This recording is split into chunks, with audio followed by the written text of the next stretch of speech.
बिस्मिल्लाहिर्रहमानिर्रहीम अस्सलामु अलैकुम वरहमतुल्लाहि वबरकातुहू। नाज़रीन, आप देख रहे हैं दुनिया मेरे आगे यूट्यूब चैनल और मैं हूं ग़ुलाम नबी मदनी। आज 30 मार्च 2022 है और आज दिन है बुध का। नाज़रीन, पाकिस्तान का सियासी मंजरनामा यकसर तब्दील हो चुका है।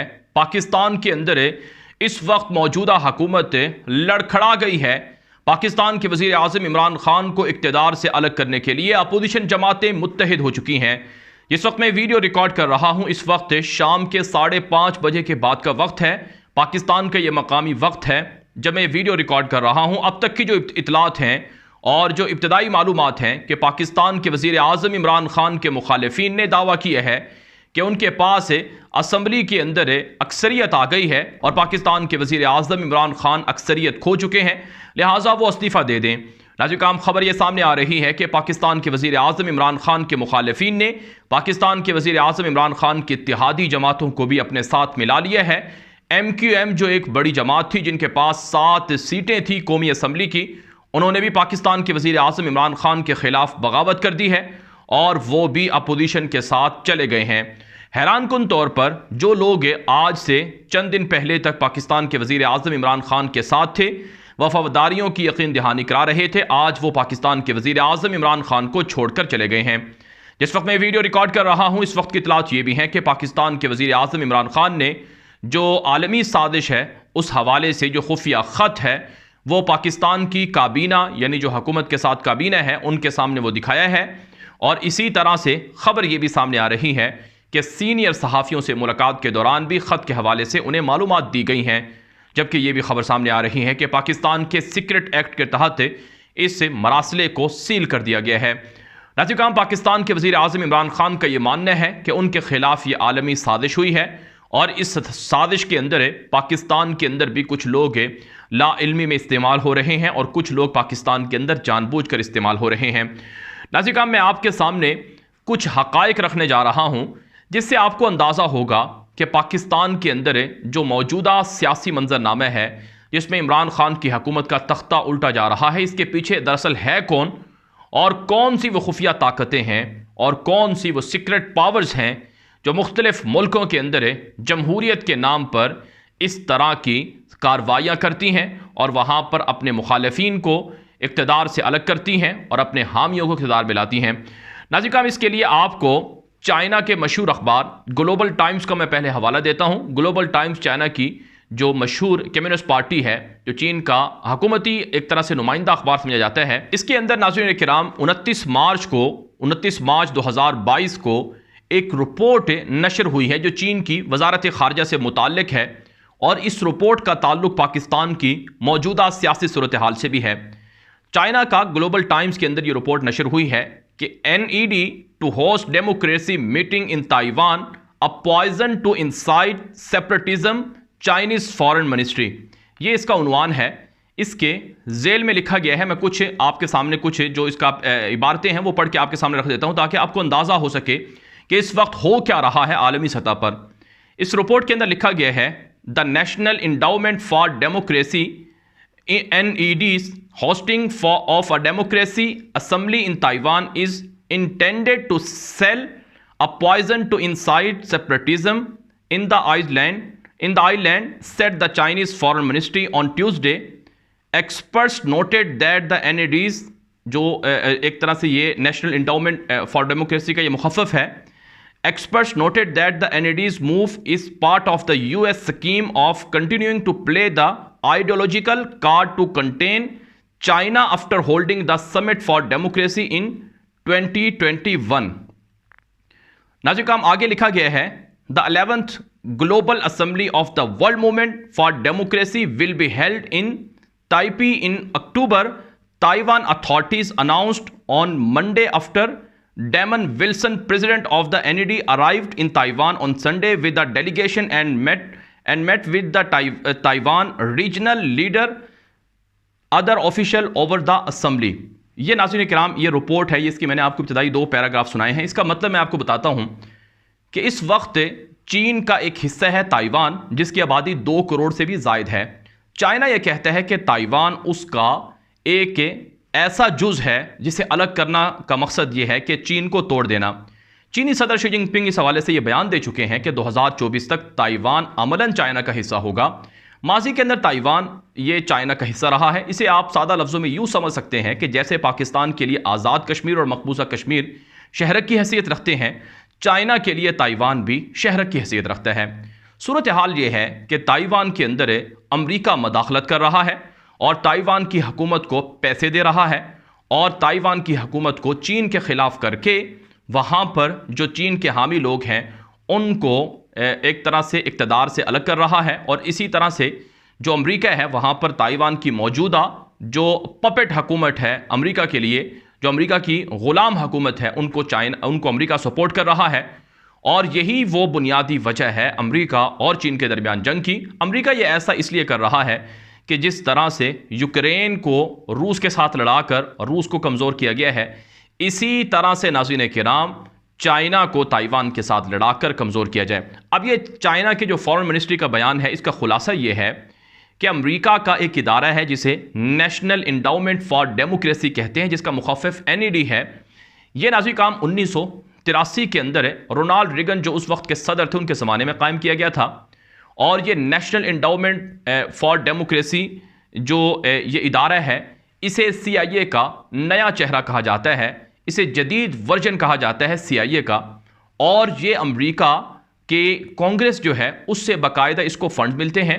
और इसकी जो अपनी ऑफिशियल वेबसाइट है, मैं आपको कुछ स्क्रीनशॉट भी दिखा रहा हूँ, इसकी जो अपनी ऑफिशियल वेबसाइट है उसके ऊपर ये बात लिखी गई है कि ये जो नेशनल इंडाउमेंट फॉर डेमोक्रेसी इदारा है ये दुनिया के 100 से ज़ायद ममालिक के अंदर काम कर रहा है और ये जमहूरियत की बहाली के लिए काम करता है और ये ह्यूमन राइट्स के लिए काम करता है, NGOs को फ़ंड देता है, पॉलिटिशियन को फ़ंड देता है, सियासी पार्टियों को फ़ंड देता है। दूसरे लफ्ज़ों में नाज़रीन काम इसका कहने का यानी जो ये national endowment for fund democracy है, for fund national endowment for democracy है, ये बुनियादी तौर पर मुख्तलिफ मुल्कों के अंदर अमरीकी मफादात के लिए काम करता है, जमहूरियत की बहाली के लिए काम करता है। सादा लफ्ज़ों में जहाँ कहीं जिस मुल्क में अमरीकी मफादात को जद पड़ती है तो यही NED जो इदारा है CIA का जो नया वर्जन है ये वहाँ पर हुकूमतें तब्दील करता है, ये रजीम चेंज करता है। नाज़रीन काम इस हवाले से जो ये मैंने आपको ग्लोबल टाइम्स की रिपोर्ट दी है, इसके अंदर मुकम्मल तौर पर चीनी फॉरेन मिनिस्ट्री ने बात कही है कि इस NED ने यानी इस अमेरिका के CIA के नए वर्जन ने जो अरब बहार है उसके अंदर भी रोल प्ले किया है, जिसमें ट्यूनिस, लीबिया, मिस्र, शाम को तबाह किया गया है। और इसी तरह से यही NED इदारा था जिसने नाज़रीन किराम यूक्रेन के अंदर 2004 के अंदर गालिबन वहाँ पर जो हंगामे हुए थे उसमें रोल अदा किया था। और इसी तरह से इसने लातीनी अमेरिका के अंदर और दुनिया के कई जगहों पर इस हवाले से अपना रोल प्ले किया है और वहाँ पर हुकूमतें तब्दील की हैं। नाज़रीन किराम इस हवाले से 1991 आप अंदाज़ा लगाएं, 1991 ये गालिबन ये 31 साल बनते हैं। ये 31 साल पुरानी वॉशिंगटन पोस्ट की मैं एक स्क्रीनशॉट आपके सामने रखता हूं। इसके अंदर यह बात कही गई है, innocence aboard the new world of spoils cubes, के मासूम जो दुनिया है बाहर की उसके लिए जो जासूसी का एक नया हथियार है दुनिया के लिए, वो उसके नाम से ये रिपोर्ट है उन्वान के नाम से कि किस तरह से CIA ने अपना एक नया चेहरा मुतारिफ करवाया है जिसके ज़रिए से जिसमें ये NED इस्तेमाल होता है। ये वॉशिंगटन पोस्ट की स्क्रीनशॉट है। ये तफसीली रिपोर्ट भी अगर कोई चाहे तो मैं उसको दे सकता हूँ, आप गूगल करेंगे आपको वहाँ भी मिल जाएगी। ये 31 साल पहले की बात है। इसके अलावा नाज़रीन काम अमेरिका ही का एक अपना जो इदारा है उसकी जानिब से रिपोर्ट लिखी गई है कि बुनियादी तौर पर ये जो नेशनल इंडाउमेंट फ़ंड है फॉर डेमोक्रेसी, ये बुनियादी तौर पर हुकूमतें गिराने, रजीम चेंज करने में मदद फराहम करता है और अमेरिका इसको भरपूर तरीके से इस्तेमाल कर रहा है।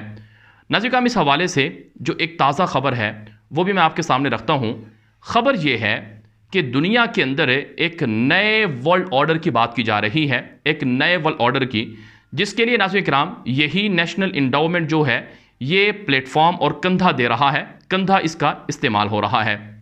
नाज़रीन किराम इस हवाले से जो नेशनल इंडाउमेंट फ़ंड है अमेरिका का, ये जो CIA का नया वर्जन है, इसका एक इदारा है जिसका नाम है जर्नल ऑफ डेमोक्रेसी के नाम से एक मीडिया नेटवर्क है, जिसके अंदर ये रिपोर्ट नशर होती है जो 21 मार्च 2022 को नशर होती है, जिसके अंदर ये कहा जाता है कि the rebirth of the liberal world order, the rebirth of the liberal world order, और इसके अंदर यह बात वाज़े तौर पर लिखी गई है कि एक बहुत तफसीली मजमून है, ये कॉलम है जो मैं आपके सामने रख रहा हूँ। ये सबूत मैं आपके सामने इसलिए दे रहा हूँ ताकि आपको अंदाज़ा हो सके कि किस तरह से पाकिस्तान के मौजूदा जो हालात हैं इनका ताल्लुक है, जो तसलसल है आलमी सतह पर हालात का, उनके साथ इसका ताल्लुक है। इसमें यह कहा गया है कि दुनिया के अंदर नए world order, liberal world order का एक अच्छा मौका अमेरिका, यूरोप और उनके इत्तेहादियों को मिला है, जिसके अंदर वो रूस और यूक्रेन की जंग की आड़ में मुत्तहिद हो चुके हैं। इस तफसीली मजमून के अंदर, बहुत लंबा मजमून है, ये मैंने तफसीली पढ़ा है, इसके अंदर यह बात लिखी गई है कि दुनिया के अंदर जो पहले 9/11 के बाद लिबरल वर्ल्ड ऑर्डर मुतासर हुआ था, जो एक तरह से 1940 के बाद दुनिया में अमेरिका ने लागू किया था, और ये वर्ल्ड ऑर्डर 9/11 के बाद मुतासर हुआ, और यूके का यानी बरतानिया का जो अलहदा होना है यूरोपीय यूनियन से ब्रेक्सिट डील के तहत, उससे भी ये मुतासर हुआ, और यूरोप और अमेरिका में तनाव आ गया, और ट्रंप के दौर में और ज़्यादा इख्तलाफात आ गए। लेकिन अब अच्छा मौका है कि अब दुनिया के लिए ये नया लिबरल वर्ल्ड ऑर्डर, ये इसकी दोबारा पैदाइश हुई है और ये दोबारा से जाग उठा है। ये इस मजमून के अंदर कहा गया है, और ये मजमून जो है नाज़रीन किराम, ये national endowment fund for democracy के ऑफिशियल ट्विटर अकाउंट पर 2 दफ़ा नशर भी हुआ है। और ये जो मैंने आपको बताया है जर्नल ऑफ डेमोक्रेसी, ये जो मीडिया नेटवर्क है, ये नेशनल इंडाउमेंट फंड के मातहती काम करता है।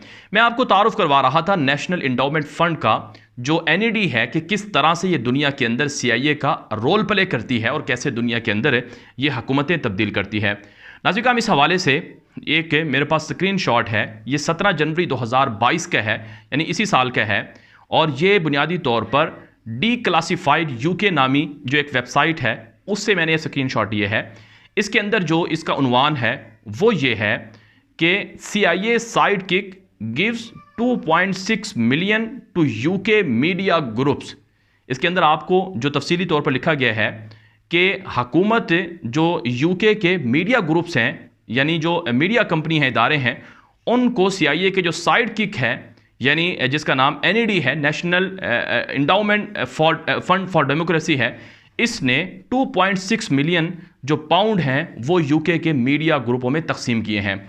अब मैं आपको इनका जो तरीका वारदात है वो समझाता हूं कि ये जो नेशनल इंडाउमेंट फंड है, ये अमेरिका के कांग्रेस से अपना बजट लेता है, फंड लेता है। इसके बारे में तफासिल मंजर आम पर नहीं है कि सालाना इनको कितने मिलियन मिलते हैं, कितने बिलियन मिलते हैं, और ये कहां कहां पर खर्च करता है। जो फिगर ये देता है वो बहुत थोड़े होते हैं और फंड्स इनको ज़्यादा मिलते हैं। और नाज़रीन, ये मुख्तलिफ मुल्कों के अंदर जहां पॉलिटिशियन को पैसे देता है, वहीं सियासी पार्टियों को ख़रीदता है, वहीं जो NGOs हैं जो लोगों को बेवकूफ़ बनाती हैं उनको ये पैसे देता है। और सबसे बड़ा जो इसका फ़ंड है वो दुनिया के अंदर उन मीडिया आउटलेट्स को जाता है, उन मीडिया ग्रुप्स को जाता है जो उस मुल्क के अंदर अमरीकी मफादात के लिए काम करें और अमरीकी मफादात के लिए राय आमा हमवार करें। उनको ये NED यानी national endowment fund for democracy, ये इदारा CIA का जो नया वर्जन है, नया चेहरा है, ये वहाँ पर पैसे मीडिया के अंदर खर्च करता है। ये मैंने आपको 17 जनवरी 2022 का स्क्रीनशॉट दिखाया है। नाज़रीन, इसी तरह से फिलिपाइन जो इस वक्त जहां पर इलेक्शन के लिए, सदारती इलेक्शन के लिए कैंपेन चल रही है, मई के अंदर वहां पर इलेक्शन शेड्यूल है। नाज़रीन, फिलिपाइन के अंदर जो अमरीकी हामी मीडिया ग्रुप्स हैं, उनके अंदर ये NED फंड तकसीम कर रहा है, वहां का मीडिया ये चीज़ें रिपोर्ट कर रहा है। आपने अभी चाइना की बात देख ली है कि ये रिसेंटली चाइना के फॉरेन मिनिस्ट्री का ये बयान है कि NED किस तरह से ताइवान के अंदर रजीम चेंज के मंसूबे पर काम कर रहा है। फिलिपाइन के मीडिया पर ये चीज़ें नशर हो रही हैं, और इसी तरह से बरतानिया के अंदर इसने जो रजीम चेंज है, हुकूमतें गिराने और बनाने का अमल है, उसमें हिस्सा लिया है। यही नहीं नाज़रीन किराम, इसने मासी के अंदर, फ्रांस के अंदर भी हुकूमतें गिराने में हिस्सा लिया है। इसने लातीनी अमेरिका के कई ममालिक हैं जिनमें हुकूमतें गिराने में और बनाने में हिस्सा लिया है, जिसमें नाज़रीन क्यूबा है, वेनेजुएला है, बोलीविया है, और इसी तरह से जो दीगर ममालिक हैं उनमें फिलिपाइन है, ताइवान है, हांगकॉन्ग है और चीन है। यहाँ तक कि वहाँ भी ये इन्वेस्टमेंट करके चीन के अंदर भी रजीम चेंज के मंसूबे पर काम कर रहा है। क्यूबा है, मिस्र है, लीबिया है, ट्यूनिस है, और इसके अलावा पाकिस्तान है, और यहाँ तक कि भारत है और दीगर ममालिक हैं जहाँ पर ये काम कर रहा है। दुनिया के 100 से ज़ायद ममालिक के अंदर CIA का ये जो नया वर्जन है वहाँ पर काम कर रहा है। ये जो NED इदारा है, नेशनल इंडाउमेंट फ़ंड का, इस हवाले से जो इसके माजी के अंदर जो इसके जो हेड रहे हैं, बानी अराकीन में रहे हैं, उन्होंने नाज़रीन किराम, उनका नाम है एलन वेनस्टाइन। उन्होंने 1991 में कहा था कि जो काम आज से 25 साल पहले CIA खुफिया करती रही है वो अब हम एलानिया करते हैं। ये इस इदारे के हवाले से कहा था। एक दूसरा बयान भी इसी शख्स का वॉशिंगटन पोस्ट के अंदर रिपोर्ट हुआ था जिसमें कहा था कि CIA एजेंट काम करके मर जाता है लेकिन नेशनल इंडाउमेंट फ़ंड हमेशा ज़िंदा रहता है और CIA का काम करता रहता है। सादा लफ्ज़ों में ये इदारा मुख्तलिफ मालिक में हुकूमतें गिराने और बनाने का काम करता है। ये नाज़रीन काम वहाँ के अपने जो मीडिया आउटलेट्स हैं वहाँ पर भी इसके बारे में रिपोर्टें नशर हो चुकी हैं। यहाँ तक कि नाज़रीन किराम जो अमरीका है वहाँ पर इसके ख़िलाफ़ आवाज़ें भी बुलंद हो चुकी हैं, जिस तरह से CIA के उल्टे सीधे मंसूबों के ख़िलाफ़ आवाज़ें बुलंद हो चुकी हैं। नाज़रीन किराम ये हक़ाइक़ बहुत तफसील है, मैंने इस पर बहुत लंबी रिसर्च की है, तो ऐन मुमकिन है आपके सामने मैं अपनी बातें पूरी तरह से ना रख पाया हूँ, लेकिन बहरहाल जितना मैं आपको समझा सकता था वो ये है कि इस वक्त दुनिया के अंदर आलमी सतह पर जो तब्दीलियाँ हैं वो रूनुमा हो रही हैं। उनमें पाकिस्तान भी है, उनमें चाइना भी है और उनमें रशिया भी है। मैं आपको अपनी पिछली वीडियोज़ के अंदर ये बात बता चुका हूँ कि इस वक्त 2 ब्लॉक हैं, एक मशरकी ब्लॉक है, एक मगरबी ब्लॉक है। मशरकी ब्लॉक चाइना, रूस, पाकिस्तान पर मुश्तमिल है, जो अमेरिका की बालादस्ती को तोड़कर, डॉलर की बादशाहत को तोड़कर दुनिया के अंदर अपना जगह बना रहा है। लेकिन अमेरिका, यूरोप और उनके इत्तेहादी मिलकर अब आखिरी दम तक लड़ने का अज़म कर चुके हैं और अमेरिकी सदर जो बाइडन ये ऐलान कर चुके हैं कि रशिया के अंदर जो पुतिन सदर हैं उनकी हुकूमत वो गिरा सकते हैं, वो बूचर हैं, वो कसाई हैं, उनका खात्मा होना चाहिए। और इसी तरह से अमेरिका के सदर जो बाइडन ने वली आहद मोहम्मद बिन सलमान को भी धमकी दे रखी है कि वो चाइना के साथ राब्ते रखकर अमेरिका के लिए ख़तरा बना हुआ है, वहाँ भी रजीम चेंज की जाए। इसी तरह से नाज़रीन किराम पाकिस्तान के अंदर जो पाकिस्तान के वज़ीर आज़म इमरान खान हैं ये भी अमेरिका को कबूल नहीं है। उसकी वजह यह है क्योंकि इन्होंने अमेरिका को फ़ौजी अड्डे नहीं दिए, अफ़गानिस्तान की जंग में अमेरिका का साथ नहीं दिया और इसी तरह से अमेरिका की मुखालफत मोल लेकर चीन और रूस के साथ मुआहदे किए, CPEC गवादर मनसूबों में तालिबान को शामिल किया, पाकिस्तान के अंदर रियासत मदीना का नाम लिया, पाकिस्तान के अंदर फहाशी और यानी के ख़िलाफ़ इक़दामात बुलंद किए, पाकिस्तान के अंदर करप्शन, बदनवानी और अमरीकी जो फंडेड इदारे हैं उनके ख़िलाफ़ कार्रवाइयाँ की, जिसकी वजह से अमेरिका को पाकिस्तान के वज़ीर आज़म इमरान खान कबूल नहीं है। चुनांचे नाज़रीन काम हर वो मुल्क जिसने अमेरिका को इनकार किया, एब्सोल्युटली नॉट कहा, अमेरिका के सामने सर नहीं झुकाया, अमेरिका को आंखें दिखाईं, उन मुल्कों के अंदर अमेरिका का जो CIA का ये नया वर्जन है, नेशनल इंडाउमेंट फ़ंड, ये वहाँ पर अपने तरीक़ों से काम कर रहा है, सफारती चैनल्स के थ्रू और इसी तरह से मीडिया जो ख़रीदा हुआ है उसके थ्रू। अब आप पाकिस्तान की मिसाल ले लें, आप हैरान होंगे नाज़रीन किराम, पाकिस्तान के जो टॉप के 10 बड़े चैनल हैं उनमें से सिवाय 1 या 2 चैनल के पूरे मीडिया पर इमरान खान की मुखालफत में मुहिम चलाई जा रही है। मसलन जिस सीक्रेट लेटर का बात की इमरान खान ने कि खुफिया साजिश के तहत उनको निकालने के लिए लेटर लिखा गया है, वो लेटर पहले उसका मीडिया पर मजाक उड़ाया गया और यह कहा गया कि ये लेटर है ही नहीं, ये तो झूठ है। जब पाकिस्तान के वज़ीर आज़म ने ऐलान किया कि वो सहाफ़ियों को दिखाना चाहते हैं और वो आवाम से, कौम से खिताब भी करेंगे और इसी तरह से वो पब्लिक भी करने के लिए तैयार हैं, तो फिर यही लोग मीडिया के ऊपर ये बड़े बड़े जो बयानात हैं वो देने लगे कि ये तो सीक्रेट एक्ट की खिलाफ वर्जी है। तो ये लोग अवाम की जहन साजी करते हैं। अब अवाम सादा है, पाकिस्तान की जो अवाम है वो इतनी बाशऊर नहीं है कि वो ये जान सके कि national endowment fund for democracy क्या है, वो ये जान सकें कि इस वक्त दुनिया के हालात किस तरफ जा रहे हैं। यहाँ तक कि पाकिस्तान की अवाम की अक्सरियत को मैं अगर ज़्यादा ना कहूँ तो 80% लोगों को ये नहीं पता कि अमेरिका का सदर कौन है, कब आया है, क्या मकासद हैं, CIA क्या है और ये इदारा क्या है और दुनिया के हालात क्या हैं। लोगों को इससे सरोकार नहीं है।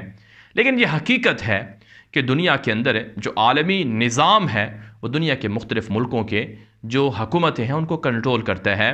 नाज़रीन माजी के अंदर जो जनरल रिटायर हमीद गुल थे उनका ये मौक़िफ़ था कि पाकिस्तान के अंदर आर्मी चीफ़ भी अमेरिका की मर्ज़ी के बगैर नहीं आ सकता है। ये उनका मौक़िफ़ है, ये मीडिया के अंदर रिपोर्ट हो चुका है। तो इसलिए नाज़रीन ये चीज़ें समझनी होंगी। एक वो मुल्क है जिसके ऊपर 130 अरब डॉलर का कर्जा है, एक वो मुल्क जो अमेरिका के साथ, यूरोप के साथ तिजारत ना करे तो वो मुल्क चल ही नहीं सकता, एक वो मुल्क जो इस वक्त जो मुआशी दबाव है उसके अंदर है, तो वो कैसे अमेरिका को इनकार कर सकता है। तो इससे नाज़रीन ये बातें समझनी चाहिए कि पाकिस्तान के वज़ीर आज़म इमरान खान के ख़िलाफ़ जो अपोजिशन के अलाइंस मुत्तहिद हुए हैं, ये कोई महंगाई के ख़िलाफ़ मुत्तहिद नहीं हुए, ये कोई आवाम की फ़लाह के लिए मुत्तहिद नहीं हुए, ये अमेरिका के कहने पर मुत्तहिद हुए हैं, ये अमेरिका की साम्राज्य के लिए मुत्तहिद हुए हैं। आज अफसोस की बात है नाज़रीन, मैं ये ऐसी बात नहीं है कि मुबालगे पर मुश्तमिल हो, ये दर्द दिल है जो मैं आपके सामने रख रहा हूँ, और ये कोई मुखालफत बराए मुखालफत नहीं है। आपको याद है जब दुनिया के अंदर तालिबान का नाम लेना बुरा था, एक जुर्म था, हमने उस वक्त भी अफ़गान तालिबान का साथ दिया। क्यों साथ दिया? हमें पता था जो हक है उसको हक कहना है, जो झूठ है उसे झूठ कहना है। मौलाना फजलुर रहमान, बहुत से हमारे साथी जो हमें फॉलो करते हैं वो इस पर खफा हो रहे हैं कि आप मौलाना फजलुर रहमान के ख़िलाफ़ बेजा तनकीद कर रहे हैं। नाज़रीन, बेजा तनकीद नहीं है, हमारे पास सबूत हैं, और हम जो चीज़ें मॉनिटर कर रहे हैं, जो इन्वेस्टिगेट कर रहे हैं, उनकी रोशनी में आपके सामने सच रख रहे हैं। आज मौलाना फजलुर रहमान ने यह कहा कि इमरान खान की हैसियत ही नहीं है कि अमेरिका उनको धमकी अमेज़ ख़त लिखे। अमेरिका इतना पागल नहीं है कि वो अपनी सियासत ख़राब करे, अपने आप पर इल्ज़ाम मोल ले। नाज़रीन, ये मौलाना की तरफदारी अमेरिका के हक़ में इंतहाई अफसोसनाक बात है। अमेरिका के सदर जो बाइडन ये ऐलान कर चुके हैं कि new world order is coming, दुनिया के अंदर नया वर्ल्ड ऑर्डर आ रहा है, और दुनिया के अंदर हर जगह पर जो जमहूरियत के लिए ख़तरा बनेगा हम उसे तबाह बर्बाद कर देंगे, हम उसे मिटा कर रख देंगे। ये जो बाइडन ने बयान दिया है। वज़ीर-ए-आज़म पाकिस्तान इमरान खान का कसूर ये है कि वो पाकिस्तान के अंदर सदारती निज़ाम की तरफ बढ़ रहे थे, जिस पर उनके हाथों को काट दिया गया है, रोक दिया गया है। और ऐसे काम जो इस वक्त जमहूरियत का राग अलाप रहे हैं पाकिस्तान के अंदर अपोजिशन के अलाइंस से, ये उस जमहूरियत की बात करते हैं, उस जमहूरियत का नाम लेते हैं जो अमरीकी जमहूरियत है। मैं ये नहीं कहता कि जमहूरियत के अंदर जमहूरियत से पाकिस्तान के पास जमहूरियत ही है तो पाकिस्तान बचा हुआ, मैं ये नहीं कहता। जमहूरियत चलनी चाहिए, होनी चाहिए, लेकिन मैं ये कहता हूँ कि ऐसी जमहूरियत जो मगरब की मुसल्लत करदा हो, अमरीका की मुसल्लत करदा हो, और वो जमहूरियत जो पाकिस्तान की खुद मुख्तारी खुददारी को दाव पर लगाए, ऐसी जमहूरियत को लात मार देनी चाहिए, ऐसी जमहूरियत को आउट कर देना चाहिए। इसकी बजाय इस्लामी सदारती निज़ाम या खिलाफत राशिदा का निज़ाम जैसे अफगानिस्तान के अंदर तालिबान लाए हैं वैसा लाना चाहिए, और इसके लिए जद्दोजहद करनी चाहिए। बहरहाल नाज़रीन, वीडियो बहुत तवील हो चुकी है, बातें बहुत ज़्यादा हैं, और जो मैंने आपके सामने शुरू में हक़ाइक़ रखे हैं, सबूत रखे हैं, मेरे पास और भी स्क्रीनशॉट हैं, लेकिन चूँकि उनको उस अंदाज से मुरतब नहीं मैं कर पाया, और वो जल्दबाजी के अंदर चूँकि ऐसा कुछ हो रहा है, क्योंकि पाकिस्तान के नतीजे से हालात बदल रहे हैं, इस वजह से मैं सही तरह से शायद आप तक ये बातें अगर आप तक ना पहुँची हों तो मैं कोशिश करूँगा कि अगली वीडियोज़ के अंदर आपको इसी तरह से मज़ीद समझाने की कोशिश करूँ। आप इस सिलसिले में मुझसे रब्ता कर सकते हैं, ट्विटर पर, व्हाट्सएप पर रब्ता कर सकते हैं, मैं आपको वो स्क्रीनशॉट और वो चीज़ें भी भेज सकता हूँ, और मज़ीद भी आपको इस हवाले से मालूमात फ़राहम कर सकता हूँ। बहरहाल ये वीडियो हर जगह पर शेयर करें ताकि ज़्यादा से ज़्यादा लोग मालूमात हासिल कर सकें। मज़ीद खबरों के लिए आप हमारा ट्विटर अकाउंट फॉलो कर लें। अब तक के लिए इतनी इजाज़त दीजिए। अस्सलामु अलैकुम वरहमतुल्लाहि वबरकातुहू।